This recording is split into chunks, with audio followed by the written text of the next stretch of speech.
My name is Stephen J. I'm the founder of Reclaim Your Time, and what I do is I help people through behavior replacement and mindset adjustment overcome this addiction to technology so we can spend less time engulfed staring at screens and more time out there living the lives that we really want, the behaviors that are really going to come out there and build something. We can do a show of hands, you can yell, whatever. Like, how many people out here own a smartphone? All right, yeah, that was probably a pretty dumb question, but how many people out here over the last, say, 24, 48 hours have picked up your smartphone for no reason? I mean, we can all, we can all be honest with ourselves. We're all kind of in the same struggle. Now, how many people out here over the last, say, week or so have picked up their smartphone and suddenly lost over half an hour of time unintentionally for no good reason? You just get engulfed watching videos, scrolling, and stuff like that, and all of a sudden that time's gone. Yeah. So this is a problem this is an issue that a lot of us have. We're all struggling through it, no matter who it is. And what I wanted to do is I wanted to highlight the different types of experiences we had for all the different generations out there. Obligatory, we got to thank our sponsors.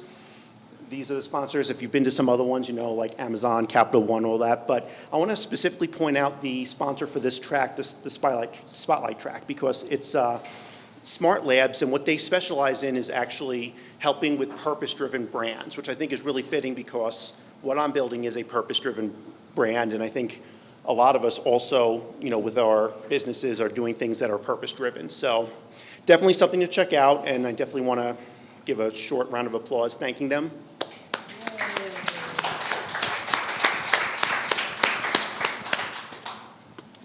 All right, so I'm going to start by taking you back to the autumn of 2010. I was going to the bars a lot because I was a 20-something living in Chicago, and it was pretty much mandatory in that particular city. And what I started to notice in the fall of 2010 is that we'd come to the bars, and increasingly people would be doing this. And then I started seeing people ignore the people in front of them, and sometimes even get engulfed in it for the entire night. And the first thing I thought to myself was, this is not going to be good for humanity. I couldn't put my finger on it why, but I just really had this feeling this was not going to be good for humanity. And unfortunately, the next 10 years of experience kind of verified that little thesis, as we can see with some of the mental health outcomes, the mental health catastrophe that we've had, as well as people being increasingly lonely. Now, I apologize to anyone who is suffering due to any of this for taking me 10 years to get off my ass and do something about it. But it was the pandemic that brought me to a breaking point. I learned myself how to keep my personal screen time below 50 hours per week, which is 40% less than the average American. And now I want to bring it to everybody else, which is what my business Reclaim Your Time is all about. However, it's not just about my experience. It's not just about noticing things pop up as I was kind of going through that bar scene. Every single generation, all the people out there, we all have our own different experiences. So what I wanted to do is I wanted to bring a panel together of business leaders to represent each generation out there, as we all have our experiences. And I want to make sure that we understand, I think we all know the stereotypes about the generations. We all know what divides us. And I want this thing to be kind of a little bit more inclusive. Every story is valid. We all have our things, and we can be ourselves and be proud of ourselves. I can proudly state that, I eat avocado toast and I shun cereal, and that I wipe it off with a paper towel and not a napkin. We can just all lean into all these things that we have about our specific generations or who we are, because every one of these experiences is valid. That being said, I want to introduce myself to the panel, and I want to make this interactive, so we're going to go one by one. First of all, anyone out here a baby boomer? We're going to make some noise. So representing the baby boomers here is Joyce Foistel of Boomer Social Media Tutor, and I'm going to let the panelists themselves tell you about who they are. Well, my name is Joyce Foistel, Boomer Social Media, as Stephen said. I'm 74, I was born in 48, so I'm on the older end of the boomers. What my business involves is helping people, not only people Tom's age, but youngers, but that's my target market right here, to get their job they're looking for, to improve their business marketing through LinkedIn. So that is my specialty. 90% of the time I spend with my clients is LinkedIn-centric.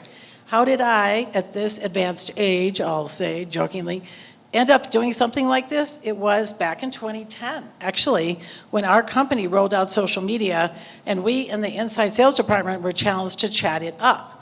And my manager, 35 to my then 61, was so impressed with how well I got our clients to engage with our social media. He said, "Hey, Joyce, have you ever thought of helping other people, especially in your baby boomer generation, to understand social media like you do?"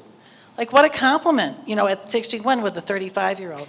So that's how I'm sitting here today. The last 10 and a half years that I've done this full time have been the best 10 and a half years of my life. So that's definitely going to be a really interesting perspective at teaching other boomers how to use social media. Anyone out here rep Gen X?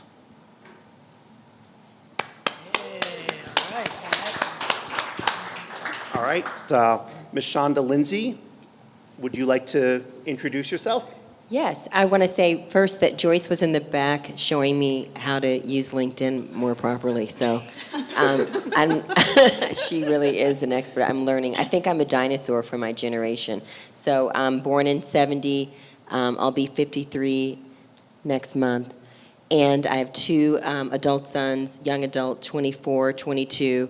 And my business is MichandaLindsey.com. And I work and focus on presence and healing. And I help in the executive coaching realm for mostly, they want to show me their spreadsheets. I'm like, no, I don't want to see any of your spreadsheets, none of it, and I don't care about any of that. I want to talk about you. And so I'm helping executives and people of all backgrounds slow down, make space to breathe, and really look at awakening their consciousness. And sometimes that sounds strange in corporate settings, but I think it's so important to say, how do we make space to take care of ourselves inside out? And then I help people of all backgrounds. I focus on something I call the flow, which means that instead of everything being a grind and a hustle and we have to work so hard, how do we make space to find harmony in our lives, be in harmony with what is around us instead of resisting it? And then finally, I love to just help people make space to know that we're all connected, because I really believe that so strongly. So thank you, Stephen. Thank you, Michanda. Given your focus on this presence and how social media and all this addictive technology is preventing us from being present, I definitely wanted to have Michanda's perspective and point of view on this. Now to represent the millennials, we have Ariel and Naftali of Perform with Purpose Coaching. Is coaching right, or just Perform with Purpose? Perform with Purpose works. Oh, there we go. Yeah, thanks, Stephen. Hey, I'm Ariel. I'm recently 30. I'm very stoked about it. And I do executive coaching work. I lead retreats in the mountains. And I feel like my title maybe speaks to it, but what I really look to help people find is that intersection between high performance and personal fulfillment and well-being. I came from a sports psychology background, and I was an athlete my entire life and had such a heavy emphasis in that world on high performance. And at one point, I just started questioning, what's the point of performing at a high level if it's not meaningful? If it's not fulfilling, if we don't really know why we're doing it, what's the point of it? So I started going on this journey to really seek out that intersection, because I do feel finding our potential matters in the performance piece, but also making sure that it's meaningful and enjoyable and fulfilling is equally, if not more important in that journey. So that's what my business has been about, which I've been running for 5-ish years now. I've been coaching for 10, and really excited to talk about technology, because I think I'm also equally, if not more of a dinosaur than Michanda. So Joyce and I help each other out. She's a millennial in disguise, and I'm her boomer in disguise. Thanks, Stephen. Thank you. And I forgot to ask all the millennials to raise their hand before that one, so I apologize for that. But anyone out there in the audience, Gen Z? What's up? Where are the millennials? I think the millennials are everywhere, to be honest. Oh, cool. All right, well, good. All right, anyone out here Gen Z? Well, it'll be good to get the Gen Z perspective. I think it's a really important perspective to get.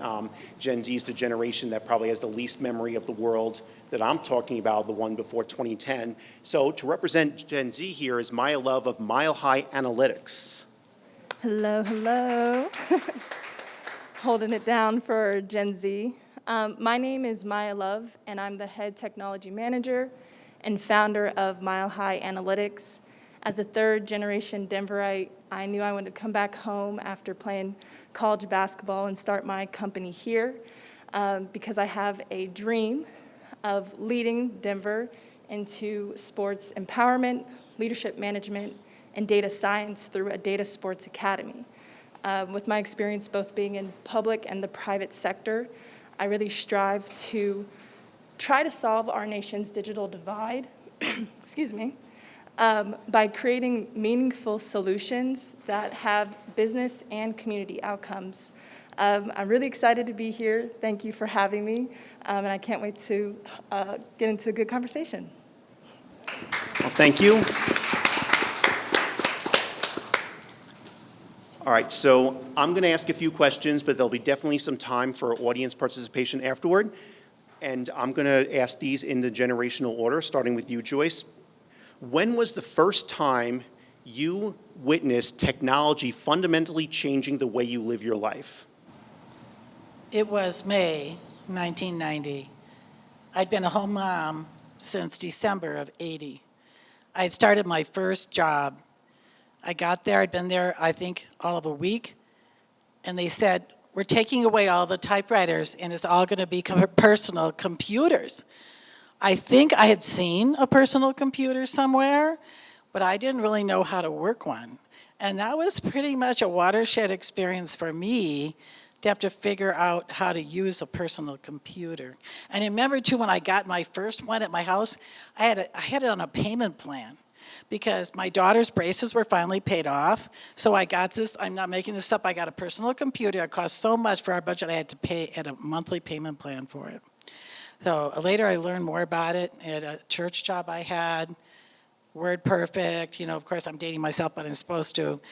So that's the biggest thing I remember, is the change from typewriters to computers. Thank you. Michanda, when was the first time you remember technology changing your life?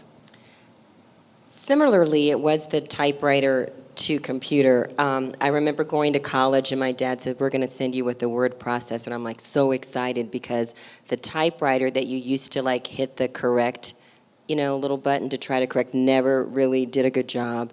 And so I was so excited that I would have my own word processor in my dorm room. It was like so exciting that I wouldn't have to go to the computer lab to use for writing papers. And then the second memory, I've had several lives, and so when I used to be a former television news anchor reporter, when they wanted to give us individual phones, I was like, I don't want that. Like, I don't want to have a phone. Like, you can give it to someone else. Like, please don't send me home with a phone. I can already see our assignment editor is going to go crazy if I take this phone home, so please give it to someone else, because I could already see that my evening time would be vastly interrupted. So that's the second part of that story. Wow, so you identified the problem long before I did, I guess. I think that was like maybe 19. Did we lose power? Oh, there, okay. I think it was like 1998. That sounds right. And that's when I said, no, I don't want that phone.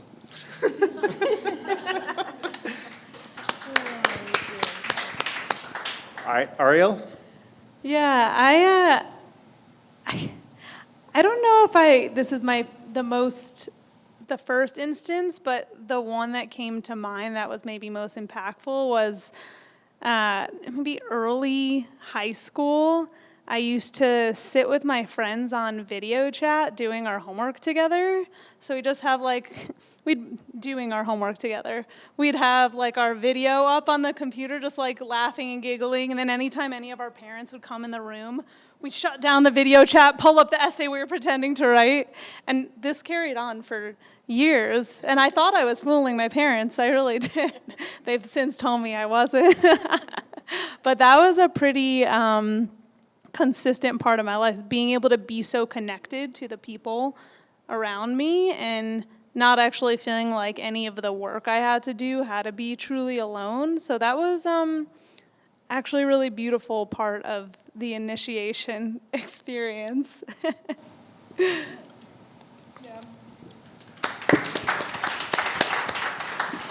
Nice. And Maya, when was the first time you saw technology change your life? I think when technology became the main conversation, I'm proudly Team Android. However, everyone, thank you, got a few shout outs. Everyone around me, especially on my team, had iPhones, and so when that bubble went green, it's like, oh, who has the Android? And so I think that just showed that beyond technology, did you see that latest video on Vine, or now it's TikTok? It's more, oh, what type of material or what type of person you are through your gadget. And I found that pretty interesting, because at the end of the day, it is just a phone. Takes better photos, mine does, but. I like ending that first question on it's just a phone, because I actually also know about like that one person with the green and the one person that prevents every group chat feature on the iPhone from being there, when like instead of the thumbs up button coming out, it says like this person liked that image in plain text. So If you use things like WhatsApp chat, that wouldn't be a problem. Thank you. well, I would be a little bit of a hypocrite if I was the expert on all the technology things. All right. Uh-oh. Okay. Well, anyway, hopefully this pops back up. But my next question is, it is estimated by some estimates that currently the average American spends over 12 hours per day in front of screens of all kinds. And this is if you factor in like the computer, the television, our phones, and everything else. How does your generation generally feel about that statistic and where we are with that? This is hard for me to speak to because I'm not prototypical, I would say, of much of my generation. Well, I'll talk about my husband, who spends a lot of time on his phone, on Facebook mainly, maybe checking email. He's on it a lot. And our daughter, who lives with us, she's born in '80, our first daughter, also spends a lot of time on her phone and watches a lot of, he watches a lot of television. That's what a lot of retired people do, right? I mean, they watch sports and such. Me, I'm at my computer. I'm sure I spend at least 12 hours just at my computer practically, not every day. So it's hard for me to look at this and say, make a judgment, like what's a good way to spend time at a screen or not. I mean, that's a very tricky question. So I know I spend a lot more time at my computer than most people my age do, because they're on an iPad or they're on their phone. But I like that great big screen. I can see it so well. I have my little corner of the basement, and so I feel like it just varies so much. And I think where you could go wrong is if you were feeling your relationship was going downhill, or something like that, because they were just never talking with you or doing things. They were always, on their phone or reading books. So recently, my husband and I spent 11 days together, 24/7. That was really hard, actually, because I'm so used to working and I had to hang out with him. That's like a whole nother panel discussion, probably. But it was kind of in my face how much I missed my screen time by myself, mind you. Well, those are my rambling thoughts on this. I say it's kind of to each himself or herself, is my opinion. If your mic is still working, yeah. I don't think we have to apply so much. We can skip that. I would say that statistic disturbs me. I feel bad for us because I do long for the days when there was just one phone in the house and no one could call after 8 o'clock unless there was an emergency. I even remember before there was call waiting and the line was just busy and you wondered, like, did they hang up? Like, are they talking? Like, because you really couldn't tell. But there was just something so nice about just conversation and knowing that there was a definitive end to those interruptions.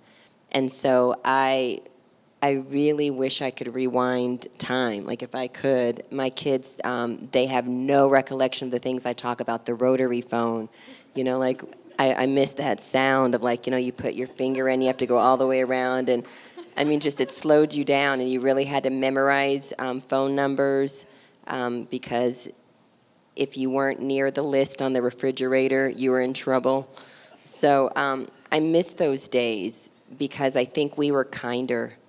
I think that we were more connected and we had deeper conversations and the relationships weren't so rushed and hurried and people weren't just moving on to the next thing. So I feel sad thinking about 12 hours a day looking at a screen. And I also think anyone who's looking for, like, maybe we should go to the product track, like to create a product for like helping the necks that are like this, because that tension is so real, of always curved down like this. And I hope that we, I don't know, people say sometimes the pendulum's, swings back, but it doesn't look so good yet. And so I hope that eventually more people begin to be, just choose another way. Yeah, I don't know if it's the screen time that, the number that bothers me. It's more thinking about, like, what are we sacrificing in that screen time? And, we're not new to this conversation. It's like the personal relationships we have and time that we're spending with people face to face, and,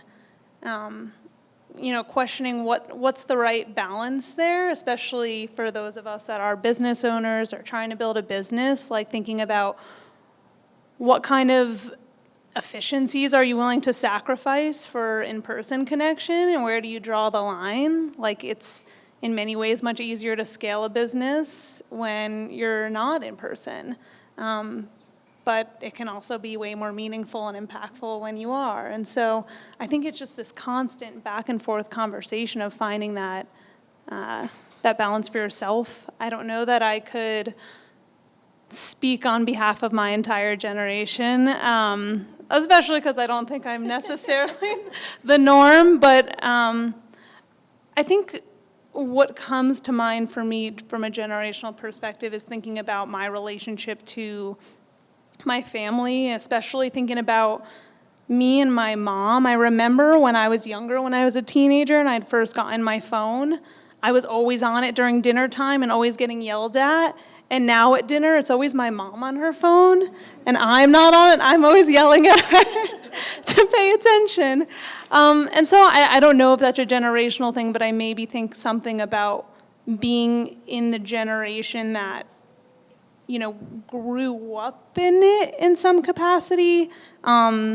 Maybe there's a heightened level of awareness around how I want to be with it, at least for myself, and still totally navigating that. So, thank you.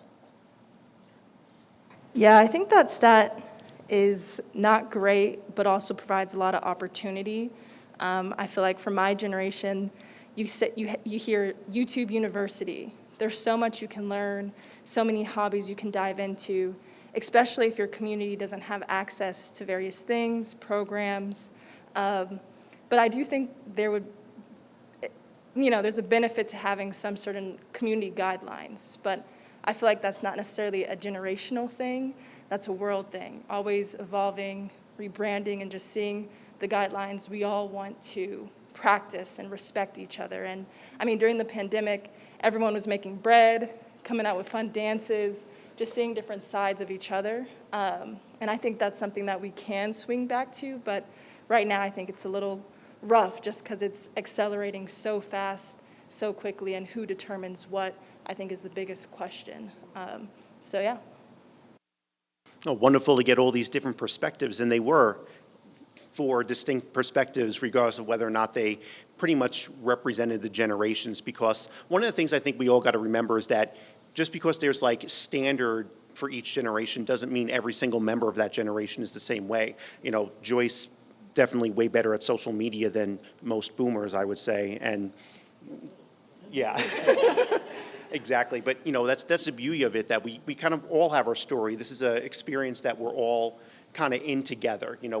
These technologies I was mentioning when I was asking you those questions about who got stuck for 30 minutes down the rabbit hole and who's picked it up for no reason, these platforms were all built to be addictive, and the more addictive they are, the more money they make. So, I'm glad that we can all kind of just be a little bit vulnerable, as Michanda talked about in her session yesterday, but also just be open, be honest and fearless, and just kind of acknowledge what our struggles are, what our lives are, and that we all have something important, we all have something valid to share.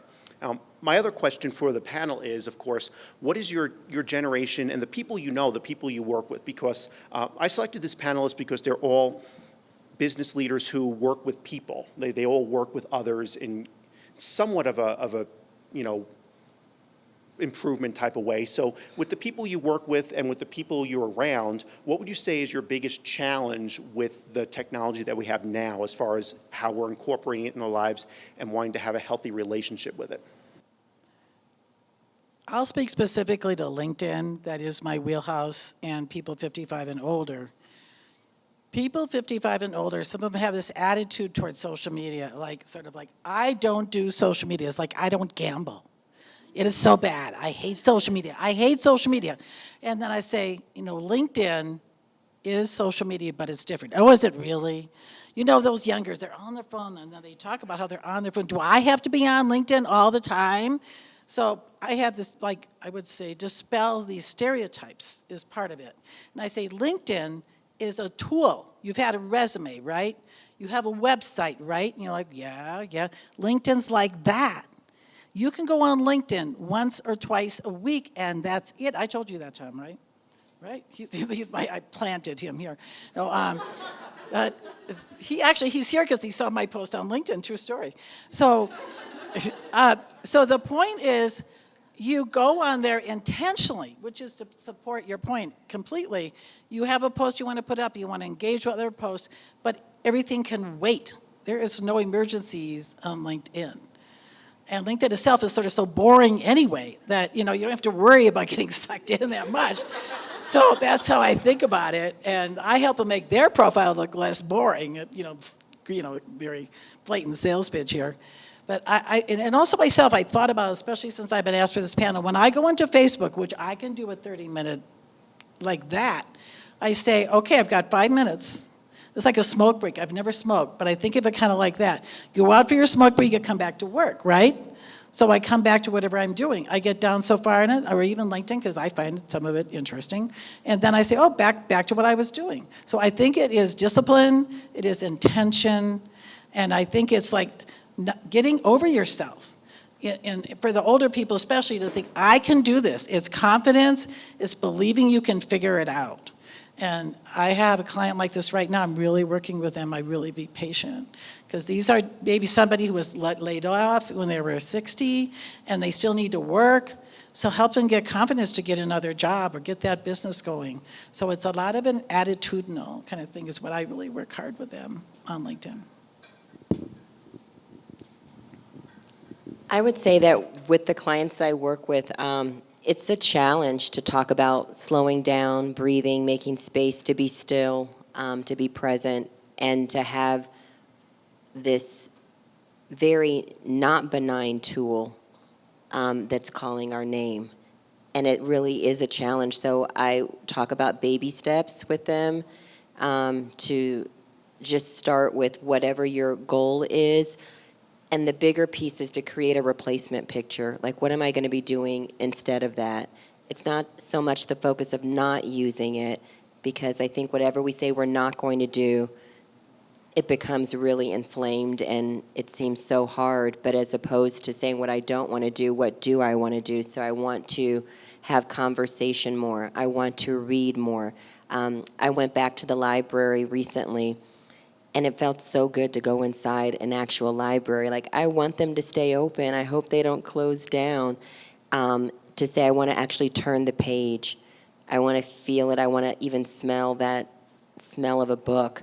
I recommend to clients, if you go to coffee shops, to practice sitting there by yourself without your phone and simply noticing every sound, every sight around you, just taking it in, to come back into being more aware, to being more conscious. And so I think that technology can help with that. I'll say on the flip side, my husband uses it a lot. And so he also has a really demanding job, and he does several things. I call him my Renaissance man. And so I would often say, if you're going to use the phone, then set a timer, and when it goes off, that's your reminder to like stop and just breathe. Like, all I want you to do is breathe and say, are my breathing like full deep breaths, and take a break, because your work on the screen takes up so much energy, the work that you're doing. And so use this alarm as just an opportunity to simply interrupt that and come back to these moments, these spaces in between where creativity can be reignited, and where I can have an original idea and an original, imagination. Well, Mark Twain says nothing's original, but anyway, but the idea that you come up with something that feels like it wasn't generated outside of yourself. So I believe it can be helpful, and on the flip side, a husband and wife talking, I would complain about it so much that he got tired of hearing me complain about it, and I got tired of hearing myself complain about it, because I felt like social media was this noisy highway, and getting on just left me stressed out. And so I decided that I would start putting on information that I would want to see more of, because I felt bad for younger people. There's so many studies out that say, CDC's April study, confirms this, that, young adults, that suicide ideation, the depression, anxiety, all skyrocketed around the same time, at the same time that smartphones came on the scene. And so instead of this narrative of this is who I think I need to be, I wanted to put out videos for free of just breathe and remember who you are. And so when I do that, I put it on. It takes me a long time to figure out how to get it on, Joyce. And so by the time I do that, I may like about 5 minutes worth of information, and then that's it, and then I'm off. And I promise myself not to look at it again until the next day.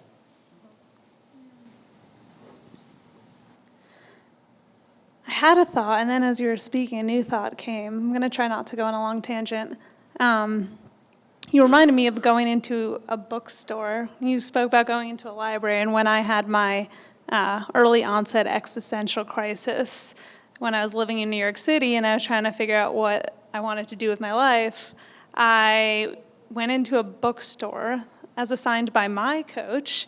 Instead of Googling like career paths or things to do with your life, she told me to go into a bookstore and just walk around and see what books pique my interest. And there was something about the tactile nature of being able to physically be there and touch things and open up books and flip through pages that was really powerful. That just, it wouldn't be the same if I were to just Google search it. And so that was such a meaningful experience. And what I also wanted to add on to thinking about our relationship to technology, I think about it in an internal and external approach. So how can you shift your environment, but also keeping in mind what's happening internally? So if you think about eating habits, like maybe it's helpful to not keep certain kinds of processed food in the house if you want to not eat that processed food.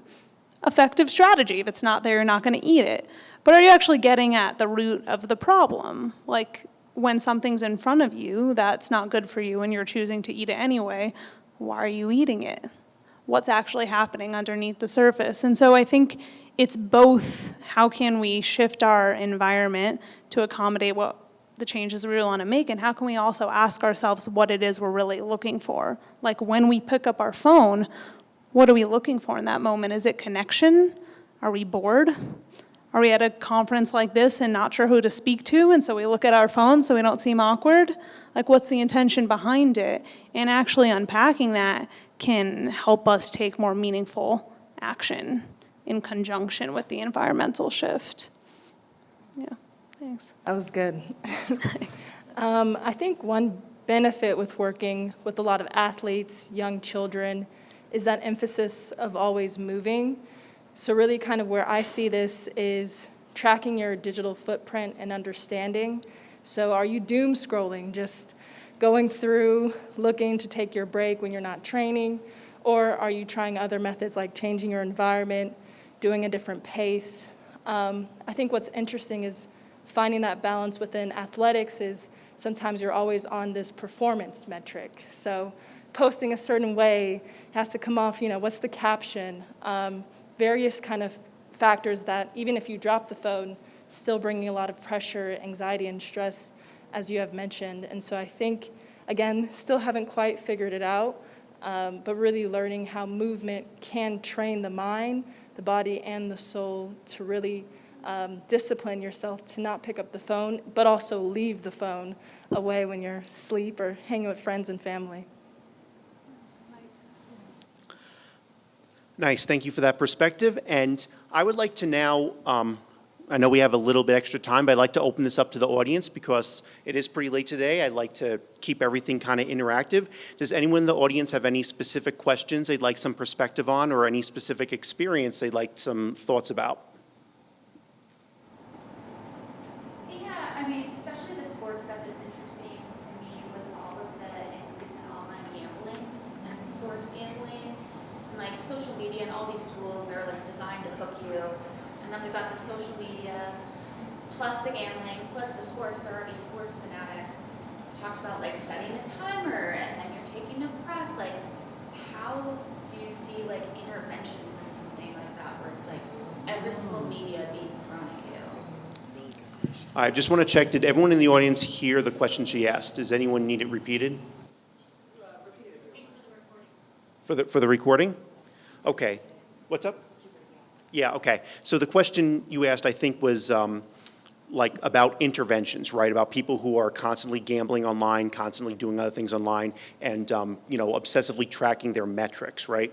And that you want to know, like, how does Football season, like, yeah, all that type of stuff.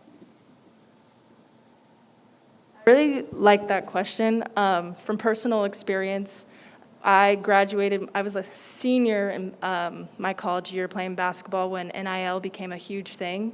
And you kind of saw the transition of student athletes no longer being a student athlete, but also being kind of a student business athlete. And a lot of colleges had to assign a specific person, but also sports psychologists to really create that boundary.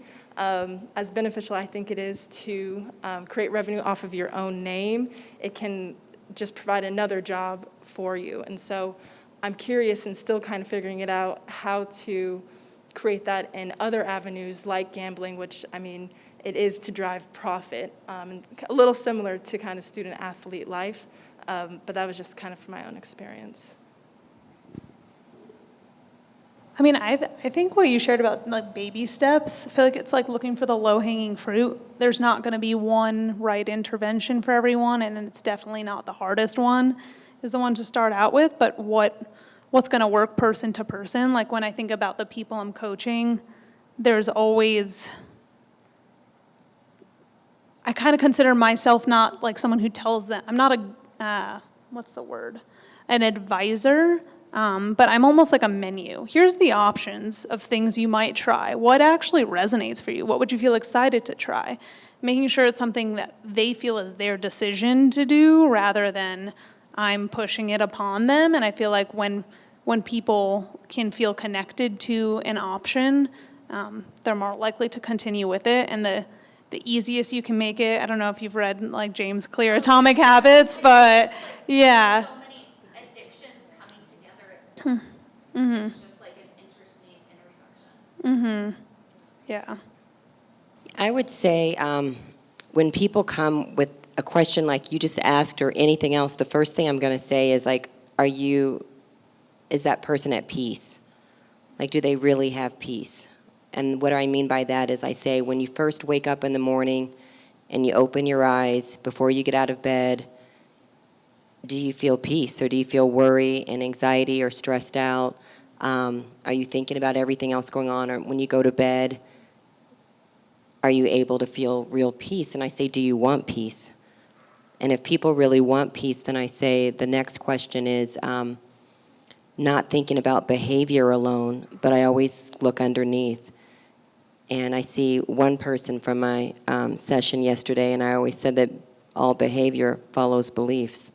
So we need to look at the belief level and be honest that we live in a culture that feeds the belief that I'm not enough, and it profits on that being sustained in each of us. And the more we can understand that I'm living in a system that wants me to keep thinking and believing that I'm not enough, I can decide, do I want to come back in the driver's seat? Do I want to come back and say that I get to decide I am enough and what kind of life I want? And starting at that level of who am I? And what do I want to experience in this world? What do I really want for myself? What do I want to share? What's meaningful for me? And we start there. Because if I start at the behavior alone, it's not going to be sustained. So I'm really talking about those baby steps come in to the place of who am I, what matters to me, and flipping that narrative that we've been fed, which isn't true, but we've been fed a narrative that says I'm not enough, and coming back home to the truth, which is that we are actually so much more. And how do we make space to come home to that? Wow. We could all just go home now, right? Yeah. I was going to say this after you talked, but especially after you just said, I'm a grateful member of Al-Anon. I've been in Al-Anon since 1985, since my girls were very young. I got into it because of my dad. My dad was a high-functioning alcoholic. And I think about what is addiction. There's a spiritual void. There is a spiritual void. You go to television, you go to sex, you go to drinking, drugs, whatever, and because you feel you aren't enough. You feel you aren't enough. And so then you go to these things. And then the people who are connected to them, let's pretend it's you then, like then you feel like, where's the husband, where's the whoever off doing this or that? Then you have Coda, you have Al-Anon. But because of Al-Anon, I have found myself staying out of other people's business and realizing that's their path, it's the God of their understanding, it's all these things, they'll figure it out. And again, I'll do kind of a blatant promotion, not exactly for Al-Anon, but for Toastmasters. Toastmasters, a cool thing, you go to Toastmasters to build your confidence. You go to Toastmasters to find out you are enough, that you can actually have a voice and say cool things, and people appreciate what you have to say, and you learn stuff, and you learn how to listen, you learn how to give feedback in ways that aren't hurtful, that are positive. So here's my solution to everything. You go to Toastmasters and your 12-step program of choice, and we'd all be much better off. That's my little flip answer. Yay, yay for us. So just to clarify, Joyce, how many Toastmasters groups are you in? Well, 3. Okay. There's probably but 2 of them meet just once a month. I feel like the addict here. And the other one meets twice a month, right? So some people go 4 times a month, and, that's just at one club. But, I like to actually, if I have an addiction, it's mentoring people. It's a good addiction. I have like 4 people I sponsor in Al-Anon, and like 4 people I'm a mentor for in my Toastmasters Club. And I feel I'm here on this planet to help people grow professionally and personally and spiritually. So that's why I do it. And I have a low-maintenance husband, or I couldn't pull any of this off. And I do love that idea that you just kind of espoused upon, the idea of having a purpose, right? Because I think it's easier to step away from all these distractions when you have a clear purpose, which is what I feel a lot of people in this audience have. You all have the businesses that you're working on and everything you're trying to do. Anyone else have a question? Okay, so I'm a Gen Xer, and I have several businesses, and I have to be all over social media with them, but the hard part I have is I don't want to be, messy on social media. I want to have a highly curated social media presence, not all this, authentic and genuine, and, she hasn't washed her hair today, or whatever. Do you think that I have to go that raw in order to be authentic on social media? I mean, my personal opinion is it depends who your audience is. Depends what your services are. And some kinds of things, you can curate that. You can, like my daughter Ann, she actually writes the social media copy for this realtor, and then he posted. So I really don't think you have to go all that route. Personally, no. But, you know, when I fell and broke this wrist, and I'm right-handed, and I went pretty raw because it was horrible. And I talked about the challenges I had, and I really got so humble about what it was like to not be my little go-getter self. To be honest, that got a lot of views. I'll be saying that. So I think you pick and choose the situations. And I would say every time I put a post up, I said, here's the lesson I learned. Here's what I'm grateful for. It wasn't just like, oh, now I get my cast off or something. So I think it depends. Yeah. My answer is like way too radical. Like it would be like, don't even look at, who's responding. Like to kind of go on a little bit of a fast from noticing how many likes you have, because I think that's where this part of our brain starts to just spin and come up with information that's not healthy. And I think the more that we think about, who am I if nobody responds? What would I post if nobody said anything about it? Does it respond to me? And am I being my real self that way? I mean, that's someone who does analytics would never be like, yeah, you got to look and see what they're saying. But I would say no, like to take a break from that, just to, just pause that, because I think that creates this worry. And can I be what I believe resonates with me? And I truly believe that when we're being our real selves, that people are looking for that. Like there's a chasm for it. And if you can honestly just be that without trying to look like I'm being that, I know that people are going to be drawn to you. Yeah, I mean, I guess to that point, I would ask, like, can't your curated self also be your authentic self and an authentic version of your expression, if that's what feels true to you and exciting for you and right for you? Like, we're not one-dimensional. We don't have just one raw expression that's our right expression. Like, I'm wearing a specific outfit right now for the event that felt right for me, and I was wearing my sweaty gym clothes before this, and both of those feel very true to who I am. And so there's not one that's authentic and one that's not. And so, it gets to be what you want it to be and what feels right for you. So I think if making that experience something that's curated and beautiful and artistic and done up and not messy, and that feels inspiring for you and empowering for you, then, I mean, that seems like the way to go. I'm a big analytics person.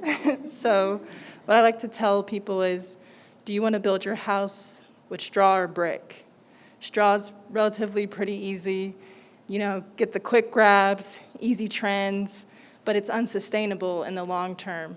Versus brick, it's a slow burn to really, to build, but when it's there, it lasts. And I think that's just kind of what I feel from you, is you want something that lasts and is sustainable for yourself and just for those who you want to attract. Thank you. Wait, oh, sorry, go ahead. All right, I've heard some really great things about, can everyone hear me? No. Okay, sorry, I'll speak up. So, I come from the millennial perspective, and talking about the shift in sort of technology in the workplace. When I first started my career, I still had my own space, my own cubicle, and if someone needed to talk to me, they would come invade my space to have a conversation. And then we shifted to this open work plan where, connections were more, they happened more often, they were more fluid, but it sort of opened the boundaries. And then COVID happened and everything was online. And now I feel there's an expectation to always be available because you have your team's message, or if you're on the green dot, you should be available and ready to respond. And I struggle personally with separating my workday, ending my workday, even coming to an event like this. I'm like, should I be checking my teams? Does somebody need me, right? And so there's this idea of the ideal worker, and I feel like we haven't set boundaries with the technology to say what's acceptable, and maybe it's give and take depending, but how do you set those boundaries to make sure that you're not overworking yourself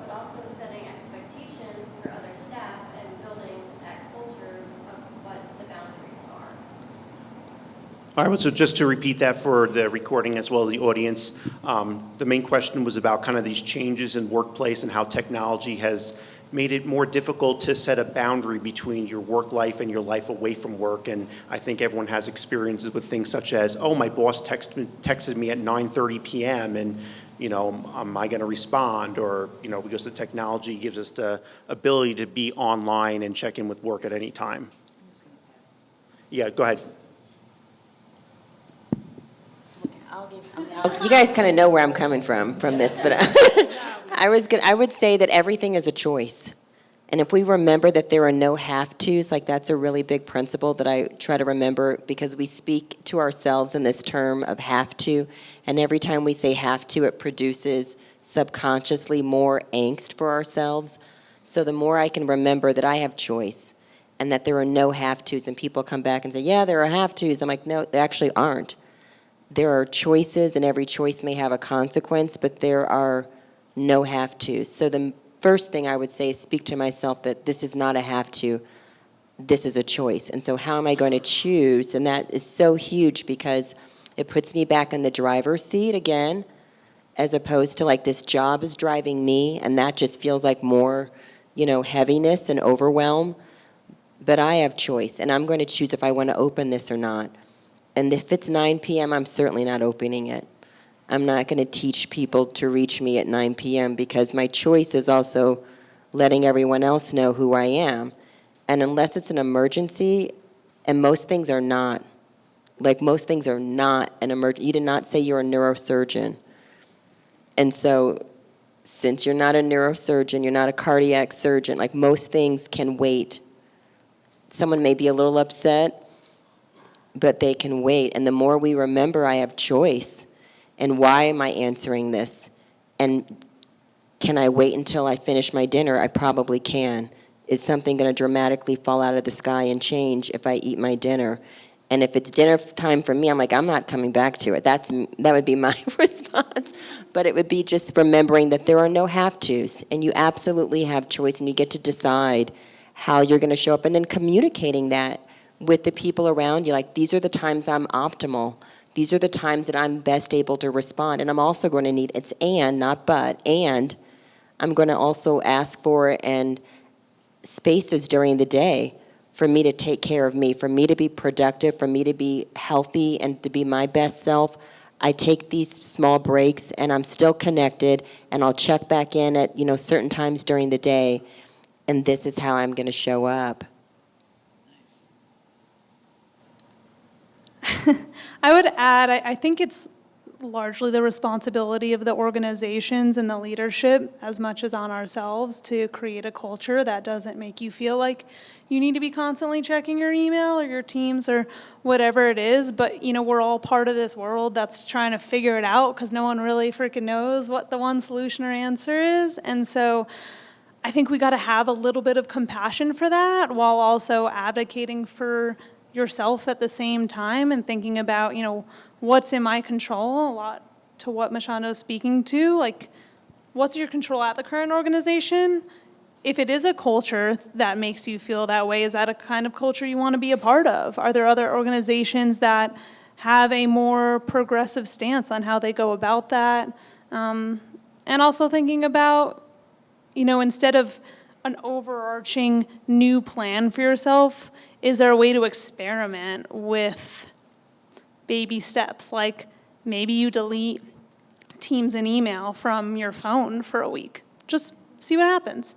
Like nothing terrible is going to happen in 1 week, but worth the experiment to see, does that addiction to needing to check kind of die down a little bit, or did everything go into chaos and you need to figure out a new solution?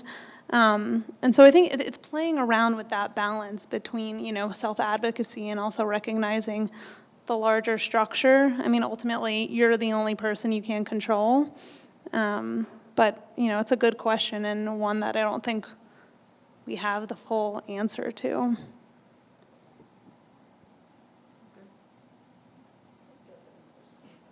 Yeah, okay. Allie, go ahead. What you got? One of the reasons I was drawn to this talk is just the fact that there's many generations represented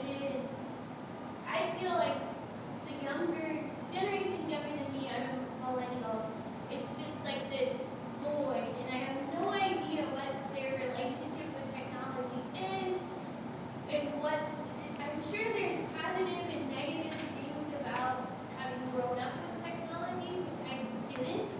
So I'm curious what your perspectives are on that. So she was specifically asking about the perspective of younger generations having grown up with the technology. That's a big question. I think it's interesting. I think with the void of social media, sometimes as a Gen Zer, it can be easy to be talked at. So you hear, maybe the boomers, they have all the houses, like they got to enjoy the good life. Millennials went through their own struggles. And so Gen Z, I think we're still trying to figure out our stamp on this world. It's very true that I think we're the most progressive, educated, have all these great opportunities, and yet sometimes it can be easy to feel trapped. And I do think that's a reflection of perhaps some addiction on Insta, TikTok. But within all of that, there's so much connection. Again, I talked about it earlier, but learning so many new tricks in the household, how to keep your veggies a lot longer. I did not know that. But kind of better understanding how to just enjoy life as a young adult, young parents, young teachers, as we are starting to adopt kind of some sort of leadership into this world. But it's tough because I think we're navigating the same thing all these other generations have, except that we have just a little bit more time to mull around it, so. All right, so we should have time for one last quick question. I see that hand up in the back. Okay. Yeah, I'm from the millennial generation, the best one, just so. My question is, I've kind of noticed about myself, like, how would you say to kind of combat the, bubbles, I guess? Because I've noticed about myself, I come mixed heritage, so my dad's side of the family is indigenous, and I work in the finance industry. So I kind of live in these bubbles of, the Native American and finance bubbles. And at times, I'll say something and realize hours later that no one has any idea what I was even talking about, because I kind of live in these particular bubbles, and I like my bubbles, they're nice. But how do you maintain perspective that that is not the world? The world I've constructed for myself and social media is not the entirety of the world that everyone experiences.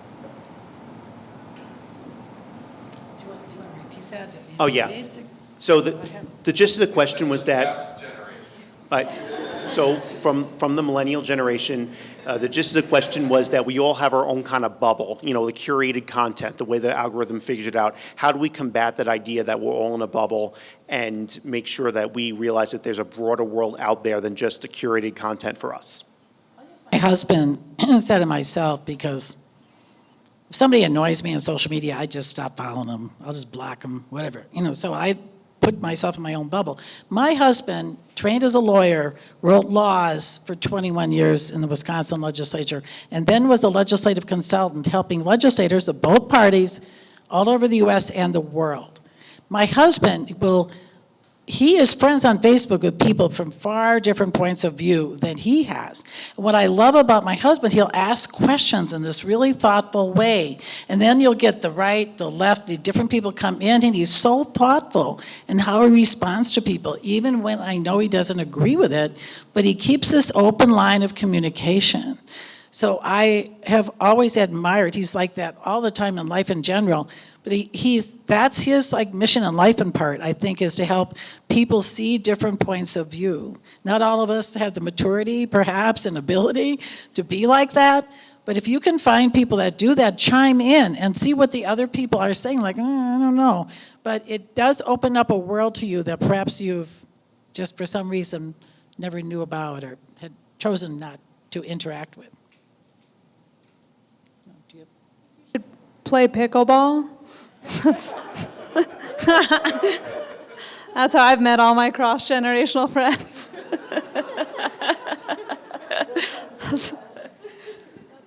I would say hang out with Steven. He's always checking out some beautiful places outdoors. In all seriousness, when we spend time in nature, it reminds us that there is so much more than what's happening in our own, our phones, our technology. The more you can just breathe outside, like spend a few moments.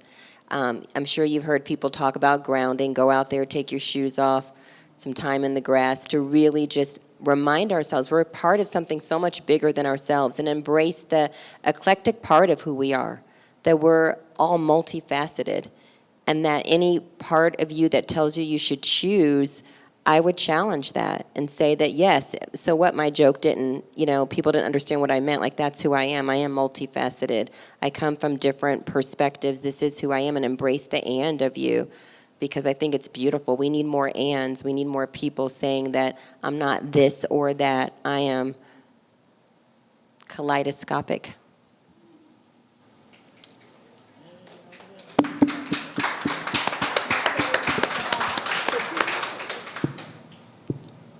Well, I love how this conversation not only talked about what we don't want, but things that we do want to do, spending time outdoors, going to Toastmasters 4 times a month, or playing pickleball, right? So I think we're out of time. I would like to thank everyone for showing up. I want to give a big round of applause for our panelists.